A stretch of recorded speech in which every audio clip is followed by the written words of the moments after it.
Hey, this is Jack Russell from Jack Russell's Great White, and you're on BackstageAxxess.com, where the real show begins.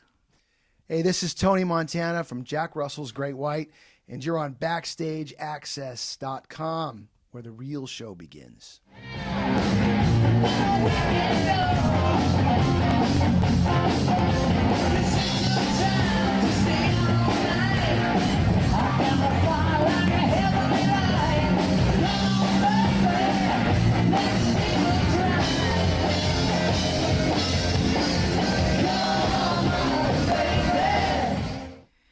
Hey, this is Tracy. Welcome to BackstageAxxess.com. We are here with Jack Russell and Tony Montana of Jack Russell's Great White. Guys, welcome. Thank you. Thank you very much for having us. A pleasure. Why did you pick January to come to upstate New York? Because we're just really stupid.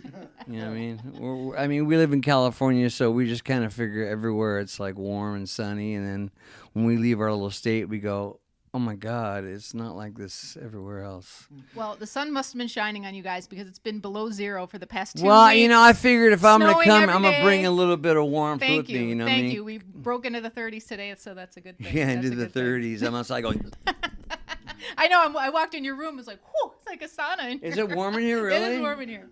But that's okay. Always. Well, that's wherever I go. It's like that, just because, you know. You glow with sunshine. I'm like the sun. All right, well, let's get this stuff out of the way. So is all the legal stuff done, over with, taken care of? Is there an agreement? Not an Done. agreement? Yes, there is an agreement. They're Great White. I'm Jack Russell's Great White. And the last thing we dealt with was the logo, and I'm happy the way it came out. And so hopefully everything will be, you know, all good. They can go on and do their thing. We can do our thing, and you know, the fans can go see both bands, you know, Right. and, you know, get your double dose of Great White, Right. you know. Now, how does that work out with the big rock festivals like MP and Oh, Rocklahoma? M3? and Well, all we're those? going to be on M3 this M3. year on the big stage, yeah. And we did such a great job last year that the person that puts on M3 told me after the show, he goes, you're going to be on the main stage next year. Because it was like we were on the other stage, and all of a sudden it was like thousands of people out there, you know. And so we kind of, you know, I hate to sound like an egotistical screwball, but that's me. We pretty much stole the show. So now we're going to go back with a band that is 10 times the band that was, and you know, it's gonna be amazing. I mean, having Tony back in the band has just been such a breath of fresh air. Plus I got a guy I could tell war stories with. See, with the other band, I couldn't go, hey, remember back in 1987 we did that gig? They'd be like, I wasn't there, dude. Oh yeah, God, that was the other guys. The problem is that neither of us barely remember. Barely remember. Yeah, but I swear though, every time we get together, I remember something else, so we'll find ourselves remembering something else just by a certain look he'll get, Right. and I'll go, oh, remember that time we did that? And usually we both remember, so it's good, you know. So, Tony, why don't you tell us a little bit how you guys came together again? Gosh, you know, I'd reached out to Jack probably in last spring or something like that. You Yeah. know, and we just started chatting about maybe doing some different things and We just re-records or something like that. Yeah. just some simple stuff. And I knew that he was out with his guys, and I went and jumped on stage with them at the Whiskey quite a while back now, is what it looks like. Yeah. And you know, I just had a really good time. It was a good vibe, and you know, it came around summertime, and it just wasn't working out with his other guy. So he asked if I'd come back and play bass, and yeah, I was ready to do that. It sounded like fun. So we Well, went at first you weren't. At first, But then let's get down to the real nitty gritty here. I was telling her earlier. He got word from somebody that the other band was like really upset that you know he was gonna be in my band. Like, no way, we'll let that happen. You know, and that kind of made Tony go, well, you know what? You're not telling me what to do. You know, and I'm like, you're not gonna tell me who could be in my band. Oh, I can't have that guy. He's too good, and I got to get this guy over here because he sucks. I mean, you know, come on. I'm not gonna tell him who could be in their band. Right. basically, yeah, it was some kind of veiled threat. You know? Yeah, I but mean, it worked out great. litigation. I was Yeah, happy about it. You know, I mean, got him in the band. Yeah. we're having a great time together. It's Yeah. great to hang out with my old friend again. And the weirdest thing is all the years I knew him before and played with him, I've never seen him. I never saw him pick up a guitar ever. Never even knew he could play guitar. And then when he won, he came to me and goes, "Hey man, what do you think if we, get a bass player and I play guitar and keyboards?" I'm like, "You play guitar?" He goes, "Yeah, dude." He goes, "Let me show you something." He gets his phone out and puts on this video, and I'm like, "Oh my God, Yeah. is that your head on somebody else's body or what?" Because I mean, it was just brilliant. I never realized he could play like that. I mean, like a amazing guitar player. With like Robbie's, Yeah. and so now I've got two just screaming guitarists. I've got four people that sing amazingly. It's like Wow. having a heavy metal Beach Boys or a Beatles, Pretty cool, man. And he's an incredible songwriter. We're doing 2 or 3 of his songs that he wrote on his own on our new album, which I'm really excited about. We've got some stuff we're working on our own. It's First time gonna. we've ever been able to Yeah. actually collaborate too. We've And never I was gonna done ask you that. How so you didn't really collaborate a lot back in the day? No, Not really he just much? played bass. I mean, he was kind of like, it was just kind of an unwritten thing. It was like, Mark and Jack and Alan and Niv and the manager and Kendall. That was just kind of the way it was. He was never actually allowed in to the inner sanctum except for once with Mr. Bone, which is a brilliant song. One I of have the to ask favorites. who is that about really? Is it Um, anyone in particular? I like to think it's about me just because of my ego, and all the women I was doing at that time. Okay. It was pretty apropos. But, actually Mr. Bone is about, 6 to 10 inches long, depending on the wearer. This is a family show, Jack. Yeah. Well, I'm talking about family. That's how you make a family, right? That's a grassroots family right there. I know in the credits it says Ton. This one's for you. Are you referring to Tawny Katane? John perhaps? Mastery, actually, Okay. and rest in peace. She passed away. It was the weirdest thing. She came on my tour bus. I had just gotten divorced from my second wife. She came on my tour bus at a show and she goes, "Jack, I gotta tell you something. I've been wanting to tell you all these years. I've been in love with you since I met you." I'm like, oh my God, I didn't know what to do with that. I mean, it's like, she was a sweetheart. She and really I just was. kind of went, okay. I just gotten out of a 10-year marriage and I wasn't looking to get back into another relationship, but I was very, very flattered. She was a great lady. Yeah. And she's very much missed, I just talked to her sister. She just called me a little while ago. Yeah. Well, speaking of people we miss, and I don't want to stay on downer subjects, but I did come across a video where it was the guys from Tesla, you, Jeff Tate, and I think Don Dokken might have been there, and you were talking, and Janie Lane was there next to you, and the 3 of you sang "Wish You Were Here," and it was dedicated to the people that have been left the us. Key And you look Club, back at yeah. that, and it's so many years ago, but it just gives you chills and crazy. But you guys had a pretty close relationship, huh? Yeah, it was really weird. I never knew how much he really respected me until he passed away.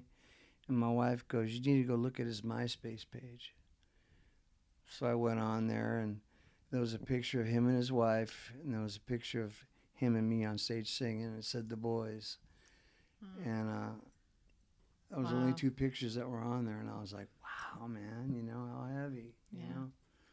I mean, he was such a sweet guy, and Sweet soul. we had the same problem, I mean, he called me when I was in the hospital, and he was sober, and trying to help me out, and then on the day I had my last surgery where I shattered my pelvis, falling down drunk, I chose the 11th of August, 11 to be the date of my surgery. I woke up from surgery that night, and my wife said, "You're fine, but you got to tell you your friend Jane Lane just died today of alcohol poisoning. You may want to think about getting sober." And then Wow. Steven Tyler called me a couple of days later and just read me a new one. Yeah. I'm like, dude, I'm done. I can't. Yeah. because I was going to be next, and I knew it. When I went up and did his memorial, I could just tell people in the audience were like, this guy's going next, you know. Yeah. Well, we certainly don't want that to happen. Not going to happen. Tony, good. No, Good. I'm Glad to hear it. happily sober. I mean, I have my sober feet are so stuck in the ground. I mean, because I know I'll die. I know I will. I've been given so many chances, and you know, when you're a cat and you're on your eighth life, you know it. You know? Yep. And I'm on like, you know, minus. I'm on like. I was I'm going to into say the 29th red. Yeah, left. I read somewhere yeah. that you've been arrested more than 50 times. Is that true? 54. Holy crap. All But right. with only 53 convictions. Okay. Actually, no, 52 convictions from my last DUI. I was definitely guilty. Well, damn, your lawyer ought to have a commercial on our website. I don't know. Man. Tone, let me ask you, after Tombstone Shuffle, which was your solo record, which was fantastic. Isn't it? Yeah, it is. You've done a couple other projects since. You toured with Slash, I believe, back in 2010. Yeah. Why don't you talk a little bit about what you've been up to in between then and now? Gosh, I had my own band in LA that we just totally started from scratch. It's really grassroots, called Anna's Brother, and had some videos and had some songs out. Did some work with Sylvia Massey, who's a producer known for doing working with Tool and Johnny Cash and Prince and all kinds. Great producer. So we had some fun, did some good music and played some shows and yeah. Then I got a call to go out with Slash, which was a lot of fun and. I actually jumped up on stage with the band at one point in Seattle. Yeah. Like a long time ago. That was a long Yeah, time he had ago. really short hair. He was like Captain Corporate Yeah, guy. yeah, you I know? was. I had No, my he own- was. He was like, he had a Fortune 500 company, and it was just really weird, Close. And Yeah, we were doing some different stuff, and then. Yeah. But you know what though, I'd always been waiting for the day. And that's one of the reasons I reached out to Jack. I was waiting for the day. I thought, the 25th anniversary of Twice Shy would have been a great opportunity for all of us to get together. Yeah. And so I floated that out to both camps. Little did I know they were just getting into that litigation. And, it's like, okay, well, that's not going to happen. But this was good. This actually turned out a lot better. Way better than That if did. it would have been with the other band. Absolutely. I mean, we have such better players. I mean, the drummer we have is just phenomenal. I mean, nothing against Audie. Audie's a good player. He's a good player. This guy's a great player. I mean, I feel, and I don't mean any disrespect to those guys. I swear I don't have any ill feelings toward them anymore. I've gotten over it. The hurt's gone. I've forgiven, and I haven't forgotten, but I forgave. What I mean? And I know my part in it, and I take responsibility for that. I mean, there's only so much you can take, from a singer that's drunk and falling on stage and, embarrassing you. And, oh, he broke this. He's in the hospital. Tour's been postponed. I get it. But, it all works out for the best, because if that wouldn't happen, I wouldn't be sitting here on cloud nine. Right. But it's also, I mean, there's been so many other bands, especially from the era that you guys came up in, that the same kind of dynamic seems to be happening. And now, 20 years right. later, which is really weird, and, there's a whole bunch of them. But Actually, that does happen a LA lot. Guns is another one, Yeah. And I wonder just why now, after all those years that you spent with people, like, you hear it's Well, a marriage I and you know go why. through your ups and downs. It was my fault. I mean, I just screwed up, and kept screwing up and wouldn't get sober and wouldn't get sober and wouldn't get sober, and I kept breaking stuff and having to go to the hospital and canceling shows. And, these guys are having to get, hell, they had one show where they had their agent singing. You know what I mean? It's like, come on, really? I mean, but I jumped up with them one time too at the Coach House. Really? I did just for a tune. That's cool. And I got to tell you, Well, that's what they should have done. That's one thing Niven told me. He goes, if I was managing the band, I would have got Tony on vocals, until you got better. I would have never brought you back until you were well. right. Well, And on the band thing too, we got to say that Robbie is just an absolute virtuoso. oh, dude, Yeah, yeah. and not to knock the other band too, but and in saying that, you know, now that I'm doing a lot of what Michael used to do and a little bit of what Mark used to do. Yeah, but you're playing lead too, though. I'm playing lead too, but I've got a lot of respect for those guys. I do. Oh yeah, absolutely. You can. We've written some great songs There's some together. good stuff. I there, mean, man. you know, it really is. Michael well and done. I have written some just incredible tunes. You haven't even heard some of this stuff yet because you haven't, you know, I haven't turned you on to do the latest records. But I mean, there were some just beautiful songs, man. I mean, the 1999 album, Can't Get There From Here, has got to be my favorite Great White album. You know, until the new one coming out. Jack Russell's Great White. Yeah, this one's gonna be. I'm telling you what, it's gonna be something else. It's I'm gonna, so psyched. yeah, I can't wait. No, I mean, trust me. I mean, just, and I don't really get too excited a lot. You know what I mean? I kind of pull back because you can have a tendency to get all excited about your own stuff or just because it's new. Right. You know, but this stuff is like something really different, and I haven't had this feeling since right when we were doing the Twice Shy record, where I was like, man, this is gonna be a really big record. Well, that's so cool that you can leave the legacy of work that you did with Great White and then maybe have just this extra thing to do that's all yours and share it with people that are in your life. That's what's so great. That's what gives it so much more validity, you know. Mm-hmm. It's not just me and some people that have nothing to do with the early days of Great White. I mean, it's me and my dear old friend, you know, writing songs together that we never had a chance to do. Yeah. And they're just, I mean, there's some songs that he's written. I mean, I just been bawling. Just going, they're that bad. Yeah, they were horrible. So we shit canned those. So how are you staying healthy on the road? I mean, it's treacherous. You know, out there, I just do a lot of drugs and drink a lot and you know, eat a lot of fatty food. No, I'm kidding.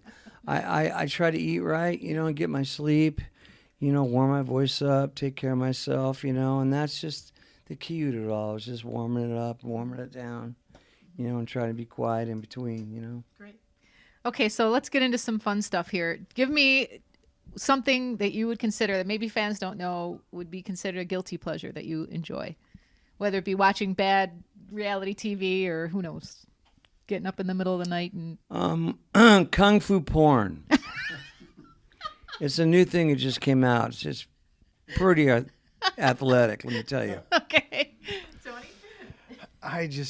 There's no pleasure in my life, I guess. I just can't think anything. Guilty What? pleasures. Well, we'll give you some pleasure tonight. Yeah. About 10 o'clock.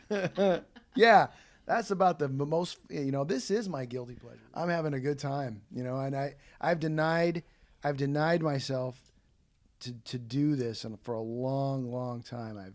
I've like Jack said, I've been in the corporate world, I've had my own company for 10 years, and you know, I really stuck to my nose to that grindstone. I never allowed myself to really come back and enjoy this music that I helped make make popular or make or whatever. Right. And so this is it for me right now. That's sweet as it gets. That's great. That's great.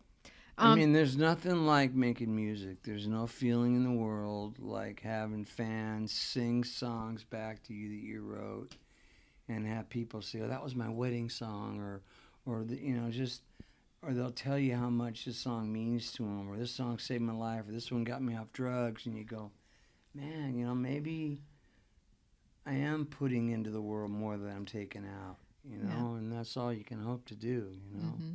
I think it's probably hard for you guys to know that so many people do think that way. I mean, being on the outside looking in, you talk to anybody. It's weird because you don't. I mean, I was thinking about it today. I was sitting outside having a cigarette, which I shouldn't do. No, you shouldn't. No, you shouldn't. But what of the vapor? Have you tried the vapor yet? Yeah, no, they don't not do the same. anything. I just been a lot of stress. My wife's been sick, but I don't want to get into that. But, you know, I was sitting out there thinking about, you know, every city in the world, there's people that know who we are and love our music, and that's pretty huge when you think about it, you know, just being one dude, you know, ex-surfer, you know, it's like that God gave this voice to, and fortunately I was smart enough to use it, you know, and Yep. and at 53 years old, you know, it looks like I'll be doing it for a while longer, you know. Well, from what I know, there's a lot of fans waiting to see you tonight, so Oh, we're that's gonna going to make crush them 'em. We're happy. gonna It's going to crush be a 'em. great show. I'm so looking forward to it. You guys, thanks so much for sitting down with Thank us. you So very it's such an much. honor to meet you after all these Oh, years. my pleasure, You guys, one of my Thank favorite you. fans, Tony. Thank you so much. Thank you guys for watching. Yeah, thanks for BackstageAxxess.com. watching.